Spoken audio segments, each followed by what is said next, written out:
Šta će vam smisao? Život je želja, a ne smisao. Dan bez smeha je propali dan. Mislim da je jedna od životnih ironija činiti pogrešnu stvar u pravo vreme.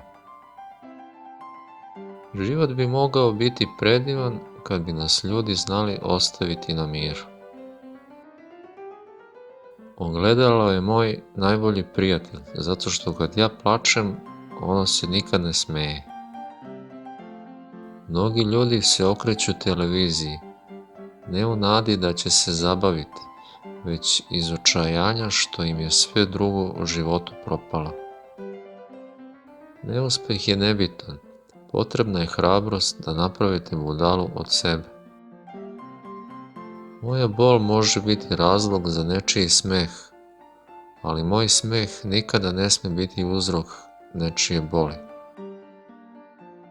Ja sam u miru sa Bogom, moji konflikti su sa ljudima.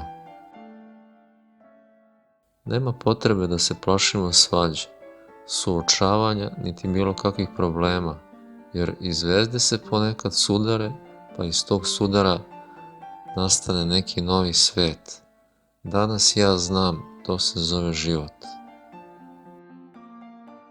Kada sam zaista počeo voleti sebe, prestao sam žudeti za nekim drugačijim životom i mogao sam vidjeti da je sve što me je okruživalo u stvari bio poziv da rastem i da se razvijam. Danas ja to zovem zrelost. Ne verujem da javnost zna šta hoće. Taj zaključak sam izvukao iz svoje karijere. Sila nam je potrebna samo kad želimo učiniti nešto loše. Inače je ljubav dovoljna da se učini sve ostalo. Život je tragedija izbliza, ali na duge staze je komedija. Na kraju krajeva sve je samo šala. Moje je detinjstvo bilo tužno, ali sada ga se sećam sa nostalgijom, kao sna. Reči su jeftine, najveća stvar koju možete da izgovorite je slon.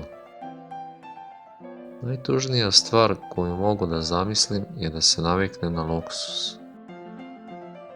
Stalo mi je do ovoga što radim. Stalo mi je do svega što radim.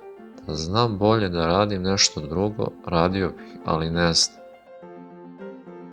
Ne čine život teškim usponi i padovi, teškim ga čine budale. Dan bez smeha je protraćen dan. Ne mislim da sam zaslužio večeru dok ne obavim posao za taj dan. Moj jedini neprijatelj je vreme.